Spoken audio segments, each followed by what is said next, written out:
Let's talk about urolithiasis, which is a kidney stone or a calculus that is formed within the urinary tract. Usually occurs in the renal pelvis, the ureters, the bladder, or the urethra, because this part of the urinary tract is more hollow, which gives an opportunity for the minerals and the calculi to form. Kidney stone or the calculi can also cause the kidneys to enlarge. What can occur is if this calculi or this kidney stone becomes large somewhere else along the ureter, then the urine cannot pass, right? And we call this condition hydronephrosis or hydroureter, because therefore obviously there would be a blockage, right? When this occurs, the kidneys or sometimes the ureter can become enlarged due to an accumulation of urine. What can we do to determine and confirm the diagnosis for this patient? We need to have a urine analysis with a culture, right? And maybe a CBC could be ordered due to the infection that is present, right? A 24-hour urine may be sent to the laboratory to determine whether it's an abnormal excretion of calcium or it is an infection. With these patients, you have to make sure that we drained and strain all the urine, whether if it's voided or whether it's from an indwelling catheter in a drainage bag, right? The urine from a catheter drainage must be drained and strained every 2 to 4 hours, okay? All the strained particles are being saved to be shown to the physician or to be sent to the laboratory for further testing. What else can we do for the patient?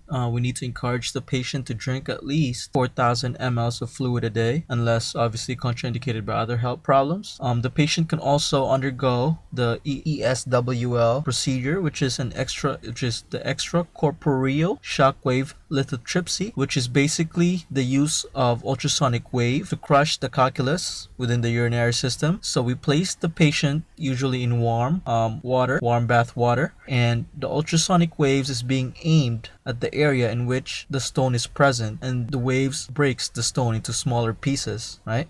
An alternative for the patient, instead of maybe having the patient in warm bath water, we could also have a fluid filled bag on the client's body surrounding the area in which the stone is present, right? There could be a lot of discomfort after the procedure. The client might be bruised in the areas in which the ultrasonic waves hit the body. The urine could also slightly be bloody for about 24 to 48 hours after the procedure. So therefore, we have to keep straining the urine for the patient, right? We also should tell the client that they cannot take aspirin or other drugs that affect blood clotting for a couple or several weeks before the procedure.